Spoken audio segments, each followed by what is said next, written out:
So in this episode of King of the World, you, along with a couple of other featured guests, walk listeners through the history of Brown representation in Hollywood, politics, and American pop culture.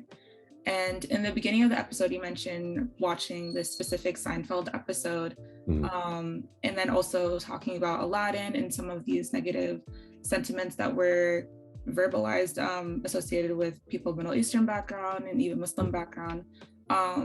Even though these are animated movies and sitcoms, it can seem like a little trivial, but what role do you think they play in kind of forming the narrative on Muslims and other minority groups?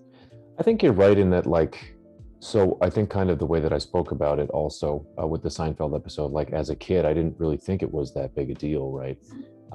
And, even now, there's this film that came out a few years ago called The Problem with Apu, looking at that character in The Simpsons that was done by this comedian, he's acquaintance of mine, Hari Kondabolu, which, it takes the stance that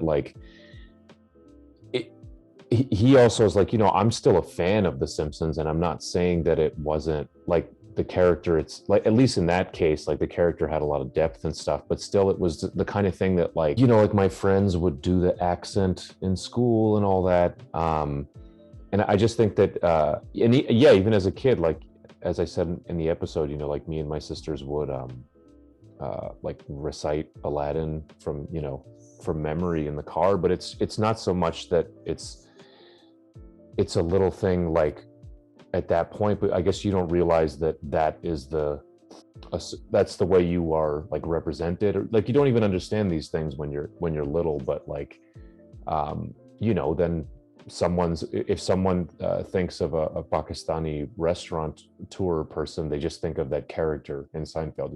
They don't like think of a real complex person. So I think that's like where the issue is. It's not that these characters don't exist. It's not that there aren't Pakistani restaurant owners in New York City. Of course there are, so it's just that it's only now that we get to be like a vast array of things. Yeah, I think it's like pretty easy to like list all these movies and TV shows that show like unrealistic expectations of portrayals of Muslim Americans. But do you remember a time where you saw a Muslim American or someone of South Asian background, like a character in a TV show or a movie, that you felt that they had somewhat of an authentic experience portrayed on screen that you could connect with? Yeah, not really until the last 5 years or so. I'm the first one that probably comes to mind is that show The Night Of, that character Naz was just and also I've actually just been watching this show Midnight Mass, which has a really interesting Muslim character in it. Like it's this like horror series about this, like just a bunch of weird shit happens, and it's actually mostly about evangelical Christians.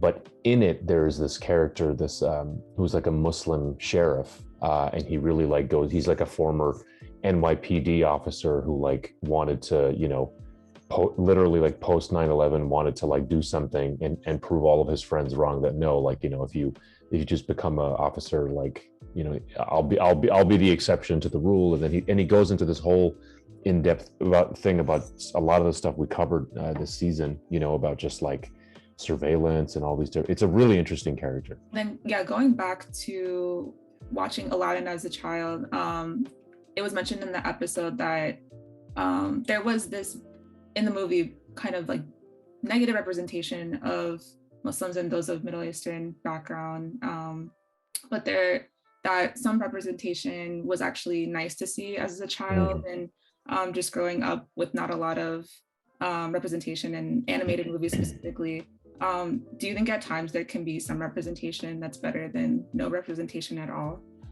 I think that may have been true in the past, like that's what Taz was talking about in the episode. I think that she's talking about in the sense that it was just so few and far between, but now it's just, I don't think that's the case anymore. Now I think that like there has to, no, I don't think that holds true anymore. That just because that's like, if it's just like checking a box type deal, I don't think it, and I don't think the audiences are the same. I think that like people, whatever, in my generation, or like definitely people that are younger than me, or hopefully it's not going to be like good enough for them. Right.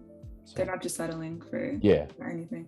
yeah. You also briefly discuss, this is kind of pivoting away from that, but discuss the shift in the way Muslims are portrayed in the media pre Mhm. versus post 9/11. Could you talk a little more about that? And did you feel like there was strangely more Muslim representation post 9/11 in the media? Yeah, I mean, it wasn't definitely like overnight or anything, but it definitely felt like in those first few years, people were just sort of taking a look at at least, trying to kind of put themselves out there, especially like in the creative fields, because there was no option. Like you had to. It was either just like continue to be assaulted by this, like all the shit you see on TV or movies or whatever all the time, and so there had to be some kind of a response to that.